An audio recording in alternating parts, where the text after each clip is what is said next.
Welcome to MSP Unplugged. I'm your host, Paco LeBron. This is the place to learn how to run your MSP, whether you're a nimble MSP or leading a team for the journey. This is the place for you. As you can tell, it's been a lot of fun in the green room this past before we recorded this episode. What am I referring to? Well, I was chit-chatting and shooting the breeze with my two co-hosts. We have Rick Smith over at Renactus Technology. Rick, how are you, my friend? Doing good, doing good. We just talk about how it's hard out here for MSP every now and then. Just some of the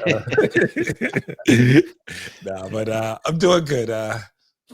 Life's good. I keep smiling, keep working hard. It'll be okay. There you go. And then we got Corey Kirkendall over at 5K Technical Services. Corey, how are you today? Man, I'm hanging, brothers. Man, I know I ain't gonna talk to you, Paco, about this cold weather, man. But dang, dude, it was 24. I went from 89 to 24 in all of a couple of days, man. It's cold as heck out here, bro. Cold, bro. I was just thinking, didn't you just say it was 80 something last week? Yeah.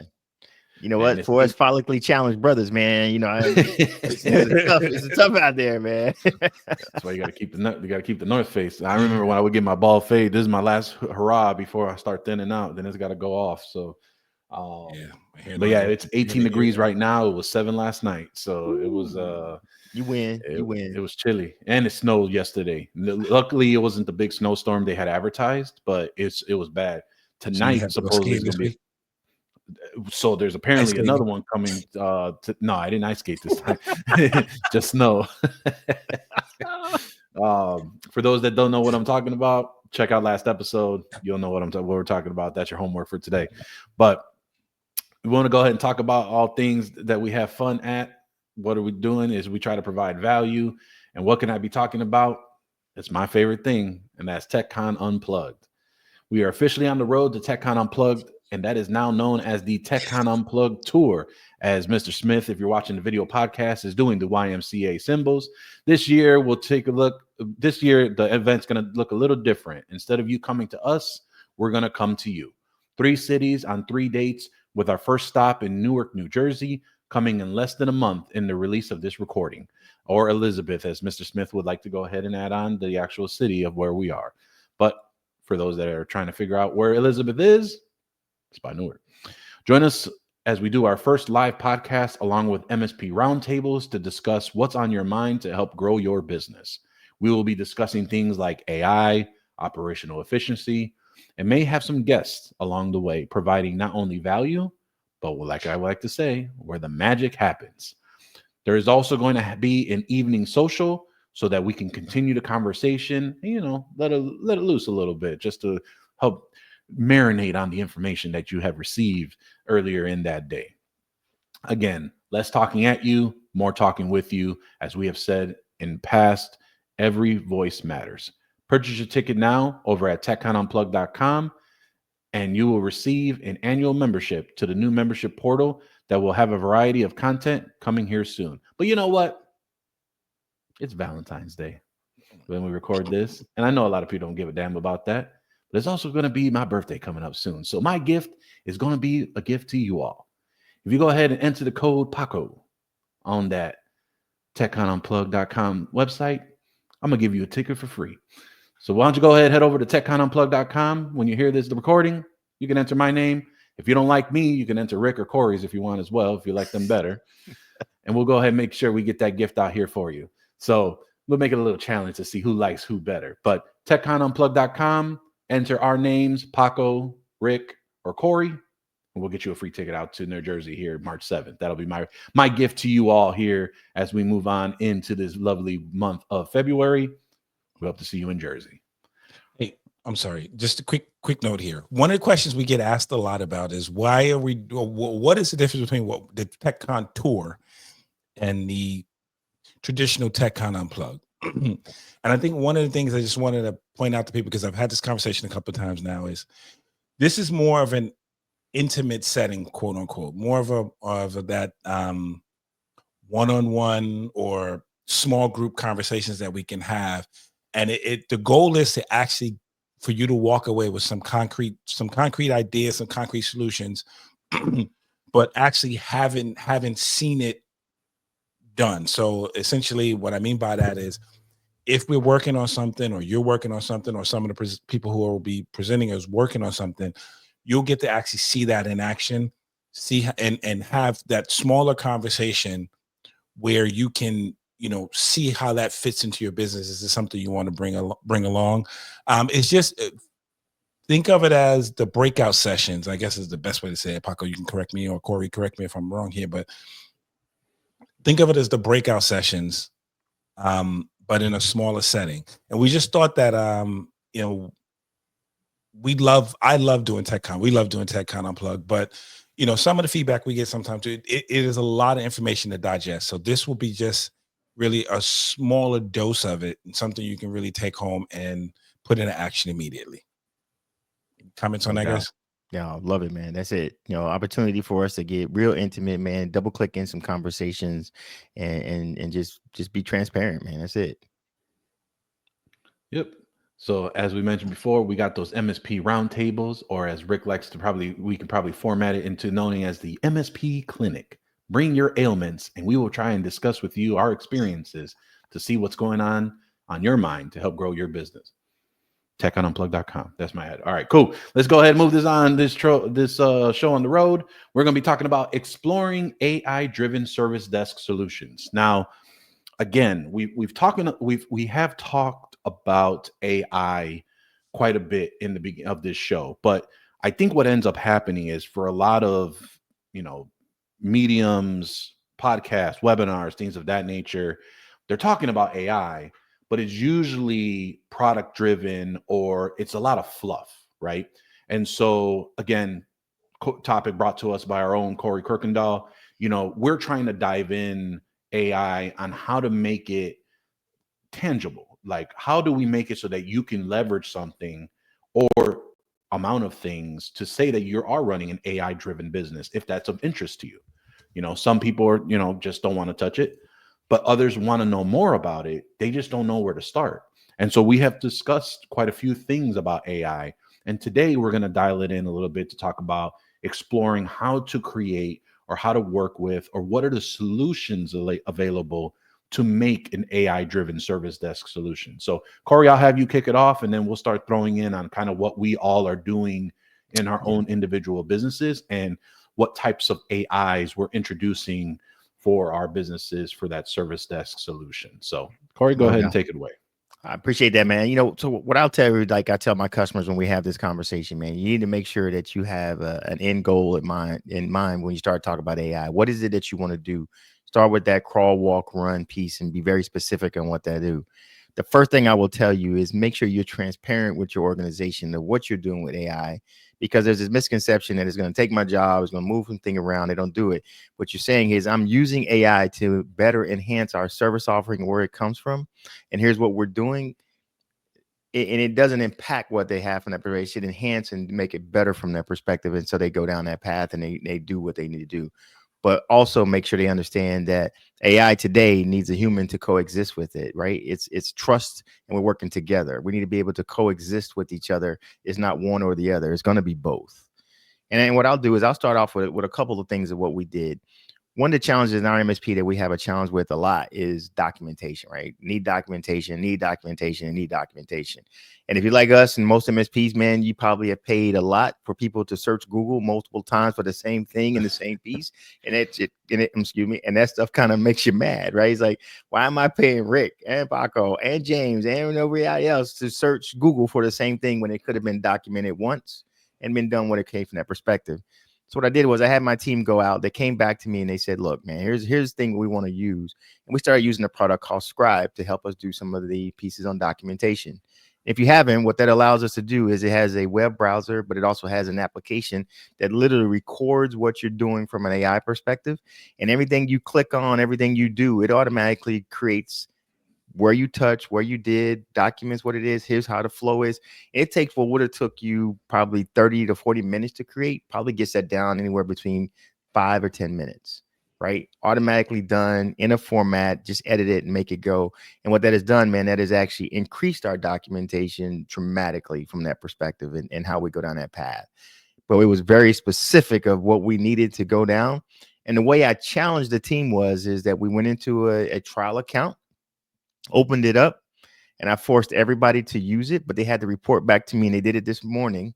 And they said, here's what I like about Scribe, what I didn't like about Scribe. Here's how we use Scribe, and this is what we will do to move forward with that.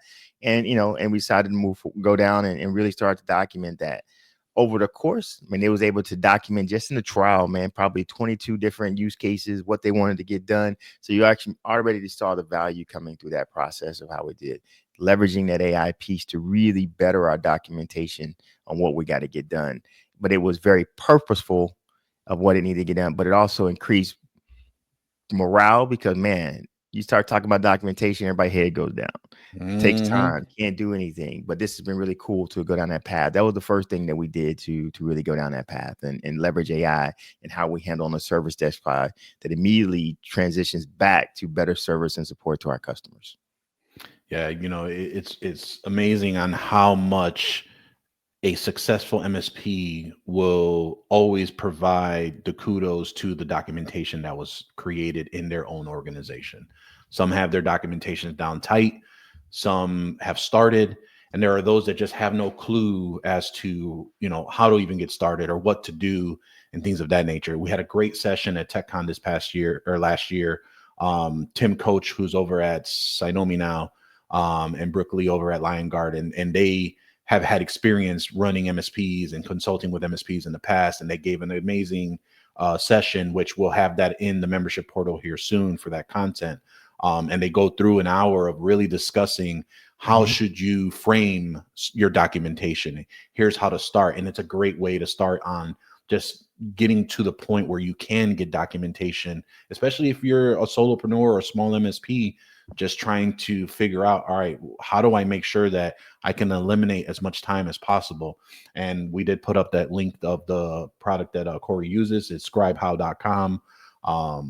That is the one that has a lot of opportunities and tools that you can use for that piece as well. So documentation is very important.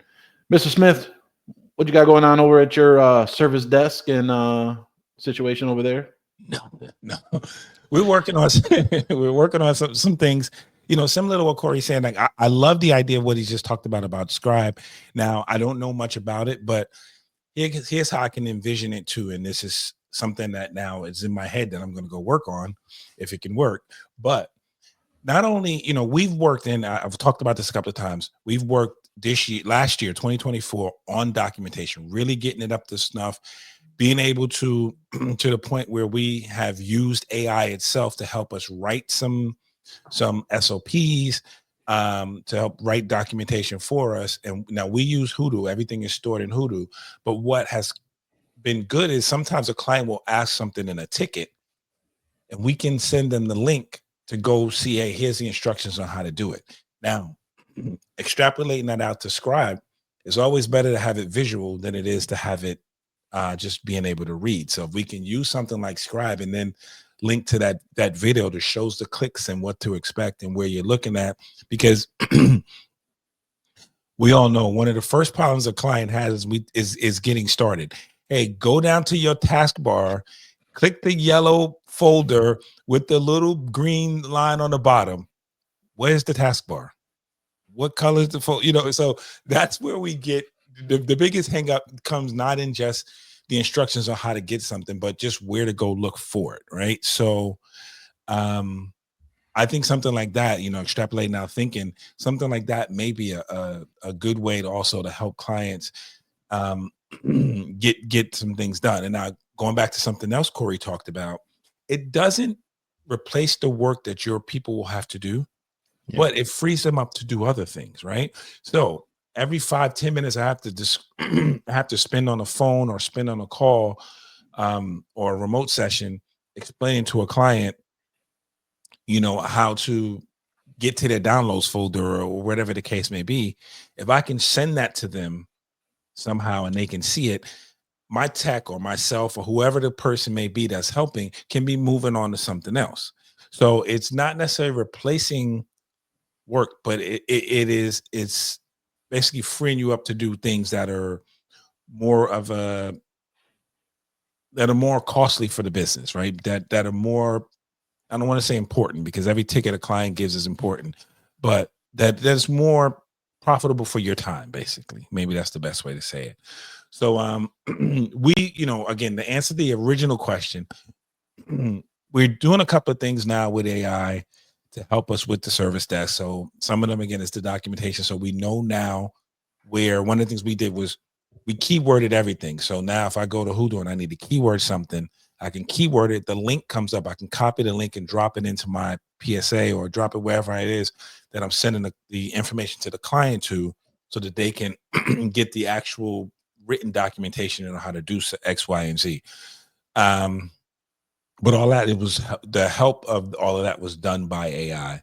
And, there's some other things in our PSA that they have some AI solutions as well to help us really to summarize a ticket, to basically say, well, here's what you talked about on the ticket or on the chat. Here's the solution you came in. Of course, this is all the stuff you've put into the ticket notes, but it's a good way of summarizing everything up to have that to reference back to later. And the last thing I'll say is we all know that the biggest issue I've always had is you do something, you save it somewhere, you can't remember where you saved it or how you saved it. And then when the problem comes up again, you spend the time researching it all over again to find out where you put it. So something like that helps a lot, just to have some keywords and some some links to go to get it done. I'll leave it there. So Rick, man, just to chime in on that, 100%, man. What's cool about that, if you play with it, man, I'm telling you, you're gonna get addicted, because it actually will format it to a page by page click or page by page down. So it will do exactly what you said, able to redact, pull information out, show exactly where it goes, move the little dot around. But literally, wherever you click on your screen or whatever you do, it literally creates and says, do this, go find it. It will do all that, man. It's pretty slick, man, from that perspective. And saving the time and the value is really where it comes down to. Definitely worth it, for sure. So carrying on to that theme for saving time. So, what we've done, one of the items of how we've introduced AI into our service desk is, so personally, we had moved our dispatcher into a client services coordination role. And so what the idea behind there is helping collect the information on projects, helping be the first technical contact before it goes into our outsourced help desk, and really molding these things so that it's easier for actionable items to be done and understood versus leaving to them to try and figure out what's going on. And so from there, what we've done is we've introduced the AI to augment her abilities, although technical in nature. She's not of the MSP space. And so what we've done is two things. One, as Rick mentioned, we are on super ops for our PSA, and, I have a little things, enabled for me that are probably not out in the future there. But what it allows us to do is not only help summarize tickets for myself to understand a long series of comments that have gone through, and, if it gets escalated to me and try and figure it out. Also, obviously being able to convert work ticket logs and things of that nature that's been remote in, the work you've done, allowing that to go in, which is currently out now. But now the PSA allows for her to get the ticket summarization and recommendations of solutions to what that ticket has. So for example, in the event that there is this one issue that's come up, and maybe it's a M365 SharePoint not syncing issue, or a printer issue that happened to do X, the PSA now has the ability to make a suggestion of, hey, here is what we found on previous tickets from other clients. Here's what's been happening for your client, and here are the suggested items for you to take care of. It will also do a combination of where sometimes they will go ahead and utilize Copilot, which is, we're really pushing hard on that internally here, to sometimes get solutions or understand certain steps, things of that nature, to help troubleshoot a particular issue. Here, it will not only research the internal PSA, but it will also look online as well to provide resources and solutions, keeping you inside of the PSA thus saving time on some of those solutions versus her pinging our ops manager or myself for a solution. And so that has gone very well for helping do time to resolution and being able to get back to the client faster, more efficiently. And then again, they're not waiting for a transition of a ticket going from one place to another to then when the help desk gets to it, and then going ahead and getting it resolved if they can get it resolved or escalated back. So this helps minimize a lot of that information. And then again, going into the Copilot piece, that really helped us move forward on not only on saving time, but for those that may be outsourcing your help desk, hiring offshore talent or things of that nature. Sometimes there could be language barriers or dialect barriers that sometimes it may not be in the same page. When we had our offshore talent, we utilized Copilot a lot, and that allowed us to translate certain things to their specific dialect. Whereas some people may have, for me, I had Hispanic Latino folks that were in different South American countries, which their dialects are going to be different than my Spanish, and is going to be different in Mexico. And I've talked about this in many episodes before. So this allowed to translate something that may be in English into their language, their first native language, to help solve what the issue was moving forward from there. And even just trying to bridge together the conversation between two individuals so there's no assumption. And again, speeding up, saving that time and providing more efficiency through just communicating and working together. So those are some of the things that we've introduced as far as in our service desk solutions from there. Man, I love it, right? So what's cool about this is that we were all very specific in solving the problems that we needed and thinking outside the box, right? This is basically, instead of throwing something against the wall to make sure it sticks. Because if that's the way, man, you might as well go out in the parking lot, pull a wad full of cash, set it on fire, and let it roll, right? And that's the piece, is hopefully you're getting from that is be very purposeful in what you're trying to achieve. And what you'll see, and I guarantee each one of us will sit there and say, we started out with this much, and what we've seen is starting to grow like this, right? It's game changing. But the key part about that is that if you haven't involved yourself with AI and haven't had those conversations, now you can go out there and talk to your customers about how it's game changing their business, right? If they're in the services business, if they're in other places from that perspective, because now you've experienced it. I guarantee your customers is having similar challenges with customer service, invoicing, having hey, how do I ensure from a CRM perspective, which is nothing but a PSA, how do I ensure that Rick had the same conversation with Paco, that had the same conversation with Corey when customer XYZ happened, right? Mm-hmm. Time to resolution, following up on case notes, real-time ticket entry. If you're helping solve that problem, think about that, man. Now you're becoming that true trusted advisor, bringing in things that is helping their bottom line, right? Which means that, hey, that's exactly where you want to be. And they say, well, I'm not really cool about the AI, but check what? You've been working with me. You've been experiencing the AI. How are you feeling about that? So now you're kind of doing the Jedi mind trick at that point, right? They're adopting it without knowing they're adopting it. So I love it, man. This is good stuff. Right. And the big piece about that too is being able to not only, like you just said, like they don't even know that what AI is, because again, AI has had this different name over the years, machine learning. I forgot what they called it before that. It was the MLLs and things of that nature. They've called this thing big data. They've called this thing so many things over the years, and now it's gotten to a point where there's now this tangible where they labeled it AI, but it's that different type of AI as well. Rick, looks like you were going to say something.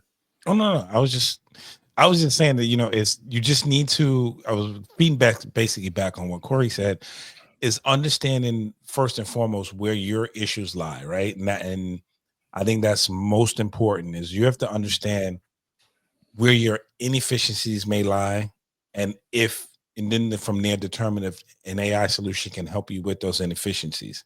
I think that's very important. Now you're going to get that information from three places, right? You're going to get it from your own experience working, from your people who work for you, and also from your customers, right? When they complain about something or tell you something is not, they may not say it doesn't work or whatever, but they may say, they'll express to you somehow that things could be better, right? So this is where you figure out first and foremost, where you probably may want to start putting your energies. Because I'll just say this: when we talk about AI, this is probably like our third or fourth conversation about how we're using AI in our business, and it's always something different. And we all know you can't tackle everything at the same time. So I guess maybe determine what is your biggest need first. Figure like Corey said, start with a small piece, and that piece will expand out. But just know, recognize, where your issues lie, because it's easy for us to come on here and say, hey, we're doing this, we're doing this, we're doing this to solve this issue. But we've done some, each one of us, and I'm sure everyone listening who's using AI for some way has done some kind of soul searching in the business to figure out what needs to be fixed. So I'm just saying that's where you start at. Yep. So, again, driving through to this topic, right, of, what are AI driven specific solutions that we're doing for service desk, right?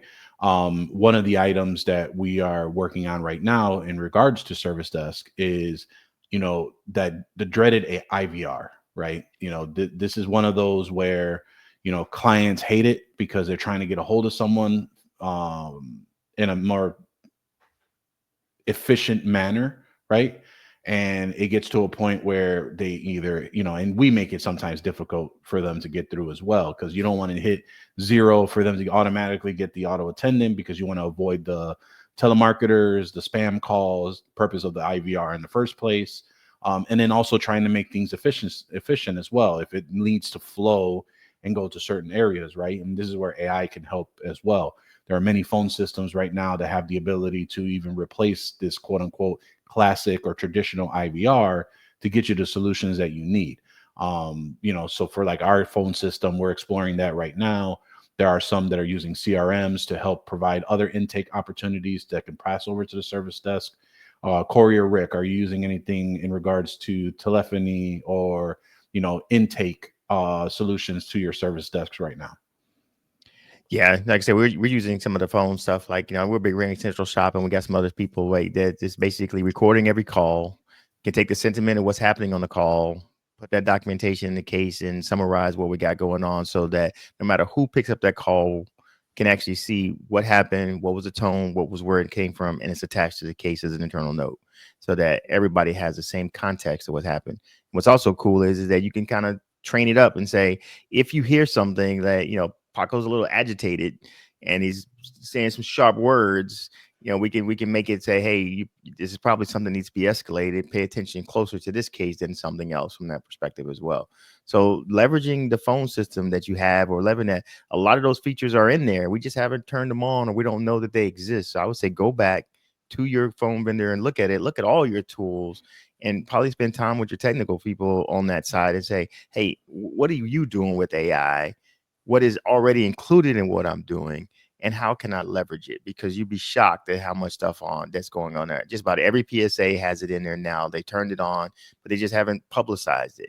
Just about every RMM tool now is looking at it and saying, hey, here's what I'm doing from a patch management. Here's what's going on to analyze the patches, what needs to look at it. Just about every phone system is saying, here's what we're doing with it. But again, they're so busy, and we're busy. Nobody's going to call us up and says, hey, man, have you turned on these 8 AI features that can do this, this, and this, and that? So I would say spend some time, man. Do the due diligence. Walk through your tool set. You'd be shocked at how much is already in there that you could be leveraging that you're just not doing today. This is it. Yeah. How about you, Rick? Makes a lot of sense. One of the things we're trying to do too is to screen out those telemarketers and sales calls and all those things because, if you have an IVR and you say press 1 for support or 2 for sales, if I'm a telemarketer, I'll just press 2 for sales, or, you know what I mean? Because I know you're going to pick up the sales call, right? So one of the things we're starting to do now is use AI. And, one way, if your phone system integrates with your CRM, that's perfect, because a phone call coming in could then at that point pull up the CRM and let you know what company is coming from. Some are sophisticated enough to pull it up and pull up the actual customers information right on the screen for you. Now that if you don't have something, we don't have that yet, but something like that, or what we do now is push our calls over to the AI system all the phone numbers, all the client phone numbers are in the system, and we try to collect all of the cell phone numbers as they come in, and we recognize them as calls coming in from our customers. So then we know that pool of customers, those phone calls coming in get routed one way. So we know exactly that those customers are those are customers and not a sales call or not a telemarketing call, things like that. So we know those get routed immediately, and then we try to add to that as time goes on, if we learn of a new call. But that's one of the ways to, because what you want to make sure you're doing, you don't want to waste time telling a telemarketer no when a phone call's coming in from an actual client who has a real issue that you need to solve. So we're exploring ways to work that way to get away from that. So that's one of the things. And also, one of the things we're doing now is our help desk. We put in as much information as we can on the AI system to get folks to interact with the AI system to answer basic questions. Now, again, you can always say, the AI is trained. If the customer is asking for certain things, hey, let me ring over to let me ring you over to a technician, or let me ring you over to someone in the in support or sales or something to help your issue. Now, great thing about that is telemarketers are not going to spend that much time on it, because most of theirs is auto dial. So if it gets picked up, they're going to recognize that and they're going to hang up, which is good. And you'll get 90% of the time you'll get the calls through that you want. But that's one of the things we're working on, because it'll help us to make us more efficient and cut down on answering calls, or really having I hate to use the word screen calls, but the screen calls from those who not necessarily are contributing to your bottom line during the working hours. Okay. No, those are some great No, I said everybody's quiet. So should I keep talking?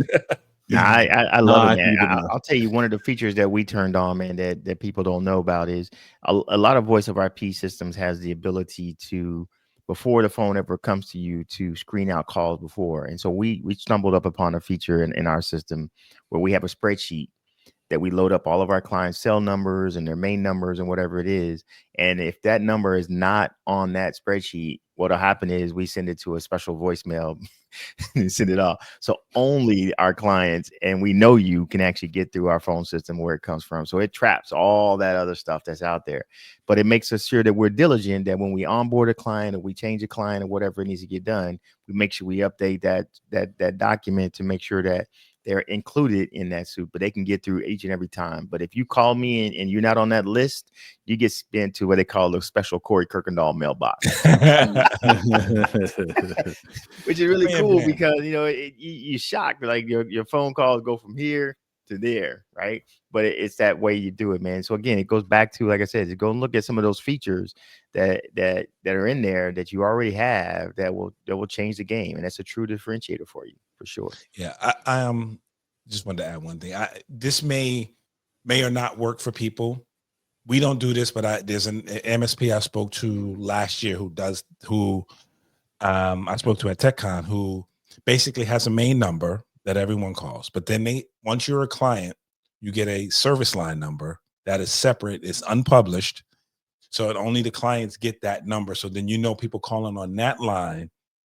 If you call that line, it goes to a different route, and that's going to be a client, or 90% of the time it's going to be a client.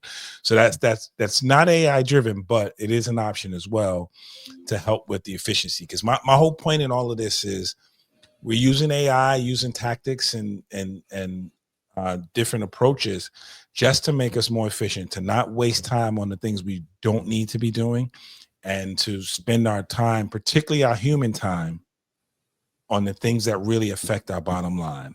And we can let the AI and all of the ways that we filter out calls and all that stuff, we can let all that stuff handle itself, because we want ourselves and our technicians, our account managers, whoever the case may be, salespeople, to be able to focus on what contributes to the bottom line.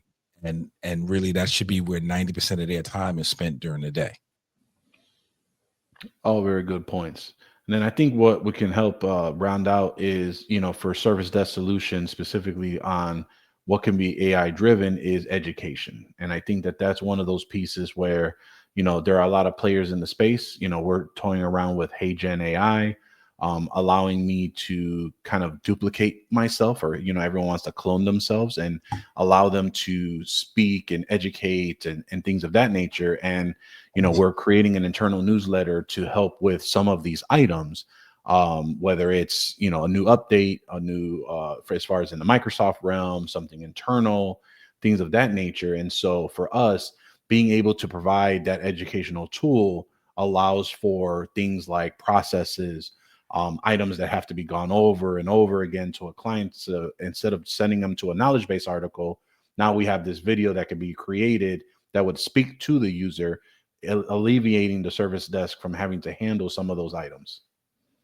I'm laughing because I'm thinking of you, and there's the two Pacos, and everyone who knows Paco knows there's the two Pacos. There's the Paco we meet in love, and there's a Paco you don't want to get on the wrong side of. So Paco's got two AIs. The one, depending on what call you make, you might get the other AI who has some choice words for you. No doubt. Now you're hitting it up, man. I think that those are the key pieces, man. You got to remember what we're in this point, man, is time is money. In the services business, time is money. Mm-hmm. And again, we're talking about getting down to that bottom line, right? If I'm able to control my expenses, be smarter, not harder, that goes directly to the bottom line, right? And that's the piece where you want to sit down and go down that path. So that's the goal is think about it. Don't automate something that you haven't tested out manually, because then you're going to automate a problem, mm-hmm. right? But you do want to sit down there and think about it. But also notice this, that it's not a set it and forget it. You got to continue to go in and make sure they're still doing what you need to get done and it's getting better and improve upon it, right? That's the key pieces. But again, if you're implementing it right, make sure that it has a purpose down to the point that's going to show some return on investment. And sometimes that's the piece. And if you can save 10, 15, 20% on the bottom line from an expenses perspective, think about that. That's almost as great, almost as good, if not as good as gaining a new customer, right? Yep. Think about that. That's the key piece. That's what we're in business for, is to manage our expenses, be good CEOs, and make sure our employees can do whatever. And again, think about it this way. Now you can take that money back and invest it into your employees, or a bonus program or something else. Those are where the incentives come in. So that's where it's really cool for.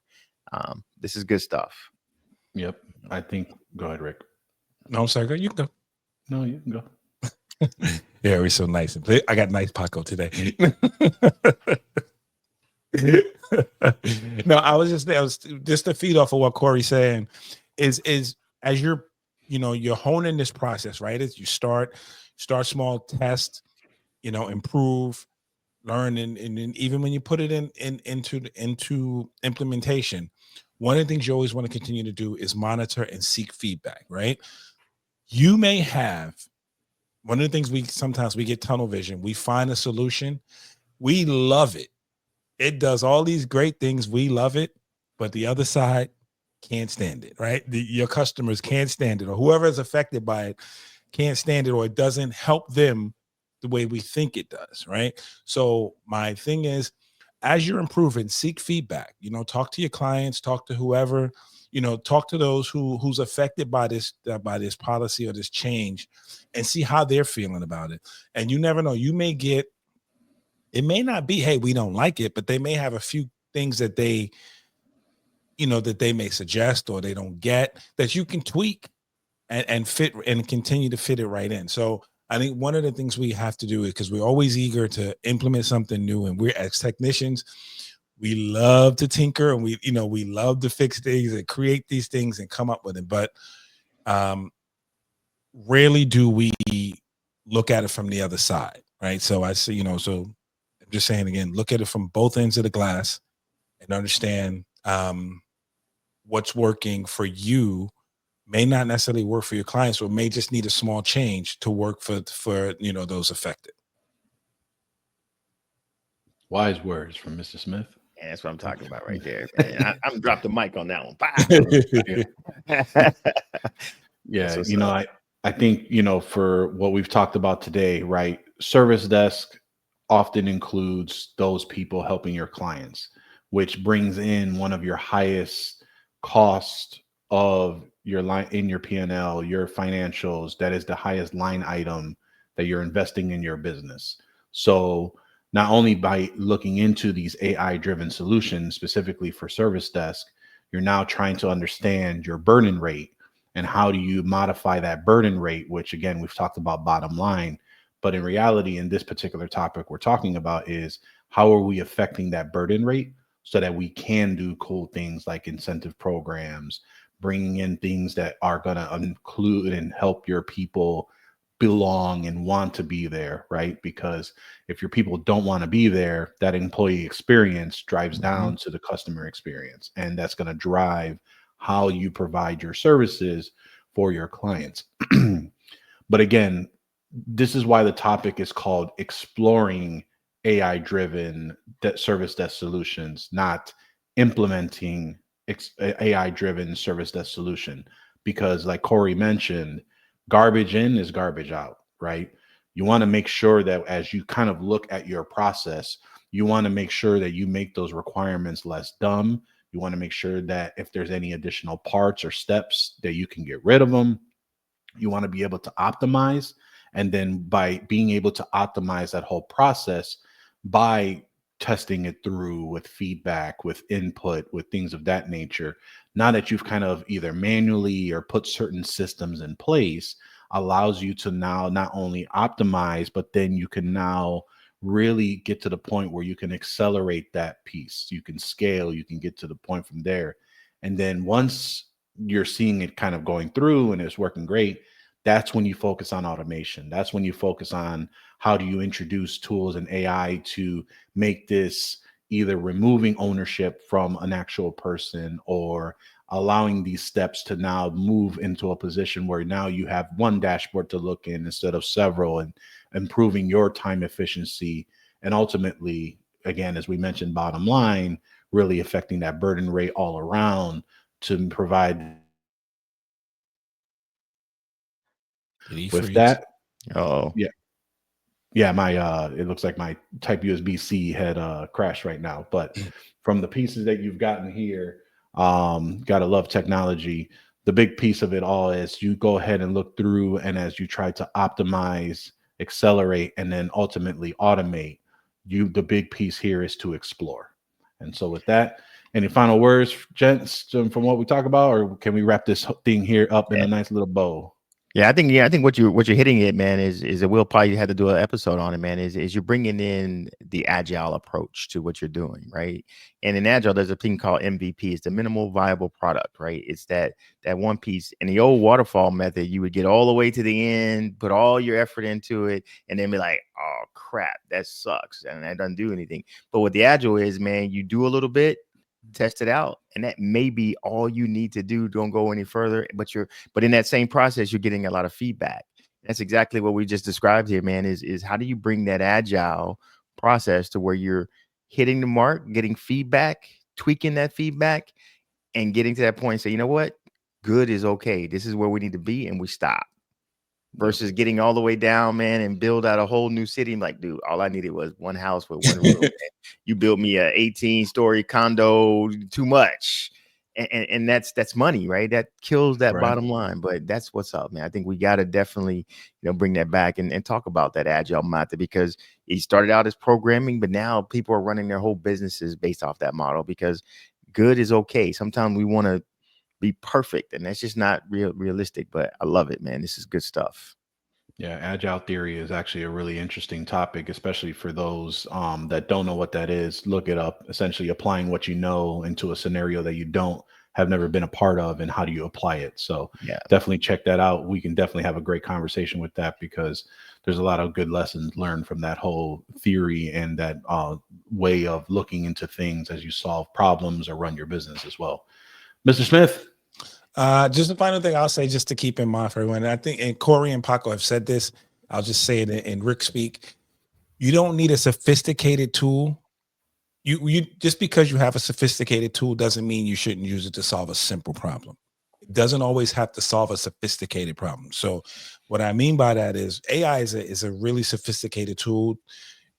Some have grown more than others, but the way we use them, they don't have to change the whole trajectory of the MSP and solve every problem. Maybe just use it for the simple stuff first. And, that'll take you a long way. And I think, so we focus on not having to, we're not trying to recreate the wheel. We're just trying to maybe, patch the flat or fix the flat or whatever the case may be. I know they didn't have inner tubes when they created the wheel, but my point is basically you can keep it simple and solve the simple problems with a sophisticated tool and then branch out. Yep. Sounds good. Sure. Well, that will be it, folks, for this week's episode. If you like what you hear, tune in every week. You can catch us on the video podcast over at youtube.com/MSP Unplugged. Like, subscribe, hit that notification button, and be notified whenever a new episode is available. You can also take us with you on the go on your favorite podcatcher app. We're on Amazon Music, Spotify, and Apple Podcasts. And don't forget, it's my gift to you. Get your ticket over at MSPUnplugged.com and /TechCon Unplugged. I screwed that one up. MSPUnplugged.com/TechCon Unplugged or TechConUnplugged.com. Enter one of our names, whoever you like more. Again, this is the competition of who you really love. And we all know who you love. We all know who you love. But go ahead and get your free ticket. Head over to TechConUnplugged.com. Let's see you in New Jersey. Let's see you in Elizabeth, New Jersey. There you go. Near Newark. And we'll go ahead and have some great times as we go ahead on March 7th. Thank you for listening. We will see you next time on MSP Unplugged.